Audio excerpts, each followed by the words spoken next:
Guys, for today's video, gusto ko magbigay sa inyo ng update with regards to the Maya Easy Credit na hiniram ko start of this month. So with that, ito yung little experiment ko to prove na pwede akong kumita nang wala akong nilalabas na kahit magkanong pera by using Maya Easy Credit. So yan ang pag-uusapan natin today, and ano-ano ba ang mga nalaman ko during this experiment.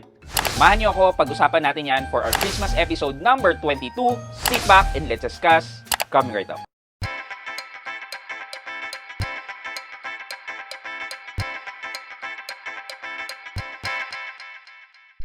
Hi guys, this is Pat and you're in Pat Quintos Review TV. So if you're new to my channel, I do reviews about personal finance na meron akong experience or meron na akong knowledge na ginawa ko na yan ng videos and playlists na makikita nyo dito sa taas. At kung bago ka dito sa channel ko, you may want to consider subscribing to my channel. If hindi nyo pa napanood, humiram ako ng pera sa Maya Easy Credit, which is this one, yan. Nanghiram ako dyan because nagkaroon sila ng offer. So mula nung nagkaroon ako ng Maya Easy Credit, pangalawang beses na rin na binigyan ako ng Maya Easy Credit offer na 0% ang service charge. However, sabi ko nga, promo lang siya at binabalik din siya after 15 to 20 days sa dating interest na binigay sa inyo. So ulitin natin, ano ba tong experiment na ginawa ko? Well, basically, dahil nakatanggap ako ng 0% promo, hiniram ko itong 30,000 na credit line ko from Maya Easy Credit, and then, dahil sabi ko nga, gusto kong malaman kung kikita ba talaga nang wala akong nilalabas na pera, using only this loan from Maya Easy Credit, nilipat ko siya sa Maya Savings. So dahil 0% ang interest, wala akong babayaran kay Maya Easy Credit na extra, at dahil dineposito ko naman siya sa Maya Bank, Maya Savings Bank, magkakaroon naman niya ng interest at yung bangko ang magbabayad sa akin. So, kamusta na ba? Ano-ano ba tong mga natutunan ko doing this experiment? Okay, unang-una sa lahat, dahil ito ay naka-maximum na 30,000 pesos na loan amount, kikita ng net interest of 6 pesos and 57 centavos or around 58 centavos per day itong 30,000 pesos. Pag nilagay nyo yan sa Maya Bank with a maximum interest rate of 10%. Number 2 is that for you to maximize the net interest na matatanggap ng inutang mo, kailangan syempre gumawa ka ng mission para ma-increasean mo ang savings interest from 3.5% to 10%. And medyo may pagka-risky ang gagawin na yan kung hindi naman talaga part ng regular expense mo ang gumastos. Ang ibig ko sabihin lang dito is that if you are going to do the workaround, medyo mas risky siya. So make sure na you know the consequences of your action if you're going to do it. And if in case na kailangan nyo ng instruction on how to do that, you can head over to this video na lang. Number 3 is that you still have to pay a documentary stamp tax even if you are at 0% interest promo na service charge. Ibig sabihin lang nito, hindi mawawala yung point something na service charge to your loan na babayaran mo. Wala nga silang interest or kita, but you have to pay the government of that amount. Yung 30,000 ay naglalaro around 18 pesos yan, and it will be collected upon the total repayment mo ng inyong loan. And hopefully sa government talaga mapunta, and hopefully gamitin ng government na maayos. Pun intended. Okay, number 4. Ito napaka-importante nito. You have to be ready with collection calls, especially if you want to maximize the interest na makukuha mo from this amount. Anong ibig mong sabihin, Pat Quinto? Alam niyo, di ba, na may billing cycle kayo. So, from the date ng loan nyo until yung billing cycle, yun yung palugid nyo. Plus, you still have another 15 days para naman isettle lang yung due nyo. Which, yes, tama naman, okay lang naman yan, di ba? Kahit nga sa Meralco on the day itself, pwede ka magbayad.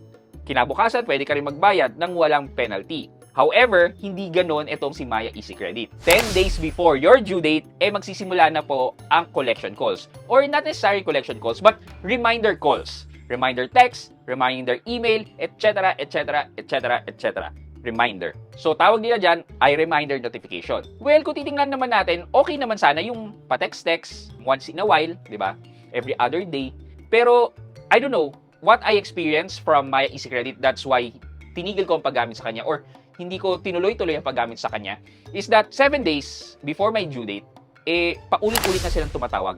Every day na silang tumatawag. Parang, oo, naiintindihan ko, reminder, it's your right to collect, it's your right to notify, and it's stated sa terms and condition, pero pwede naman text, di ba? Pwede naman email. Hindi ko lang gusto na, alam niyo yun, meron pa akong ilang araw to pay, tapos meron ng reminder calls kaagad. And for some, you can find that helpful, pero para sa akin yung once, okay naman Pero twice, sige. Pero yung araw-araw, mula nung 7 days, it's something na nakaka-bother sa akin. So, yeah, you have to be ready if you want to maximize the return ng inutang nyo. Meaning, kung papaabutin nyo yan until due date, expect that kind of notification calls or reminder calls. Number 5 is that kung malate ka ng pagbabayad sa Maya Easy Credit, you will be charged of 0.17%, less than of 1% ng inyong loan amount or due every day. Every day. How much is that 0.17% sa 30,000? So, when I did the math, it is estimated actually at around 50 pesos, 51 pesos. So, magbabayad ka ng penalty ng 51 pesos every day until ma-settle mo in full yung amount na hiniram mo. 10 days ka ma-late, that's 500. Pag 1 month ka na late, that's 1,500, etc., etc., etc. Okay, bonus na lang. Ito, napaka-importante talaga nito. Lalo na sa mga wala pang credit card or hindi pa nakapag-build ng credit score. Sa mga pasimula pa lang, sa mga kaka-18 pa lang.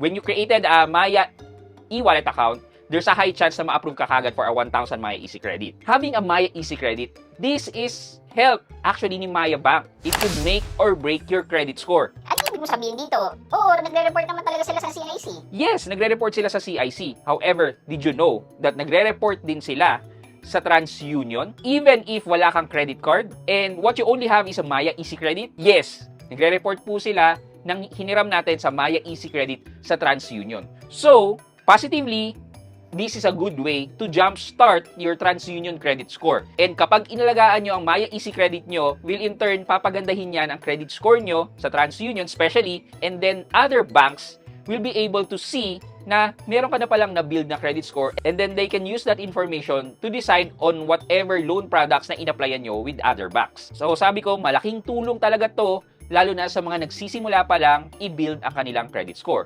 And syempre, if you have Maya Easy Credit and pinabayaan nyo yan, malamang sa malamang papangit ang credit score nyo. Thus, in return, makikita yan ng mga other banks na if you apply a credit card with them, there is a high chance na ma-reject ang application nyo. If you have a Maya Easy Credit, napakagandang way to build your credit score. And ingatan nyo po yan. For our question of the day, real-life application netong experiment na ginawa. And kung kayo yung nasa posisyon and makatanggap kayo lagi ng promotion na 0% interest, worth it ba yun na ilipat nyo yung Maya Easy Credit nyo sa savings account nyo just to earn 150 to 300 pesos? And you will be subjected to collection calls pa? O wag na lang ang daming cheche-buretche niyan? Ano sa tingin nyo? Let me know sa comment section sa baba at may chance kayong manalo ng 1,000 pesos sa ating weekly Gcash giveaway. Yun lamang po for today's video, but before we end this video, mag-shoutout po muna tayo at shoutout kay Cherry Pie at Tater Toots 28. Sabi po niya, Merry Christmas Sir Pat and thank you sa info always. God bless. Kay Tater Toots 28 or kay Miss Cherry Pie, shoutout po sa inyo. Thank you so much po for watching and supporting my videos. Maraming salamat and happy holidays to everyone. Guys, before we end pala this video is a reminder again, we are nearing the Christmas Eve and syempre talagang gastos tayo ng gastos. Just a reminder po to spend wisely para iwas tayo sa sakit ng ulo sa January. I hope you can like this video, leave a thumbs up, and if not, wala nang problema dyan, but continue to support me by subscribing to my channel by clicking the subscribe button and also the bell button sa subscribe para makareceive kayo ng latest notification sa lahat ng upload ko. Again guys, this is Pat Quinto and you're in Pat Quinto's Review TV.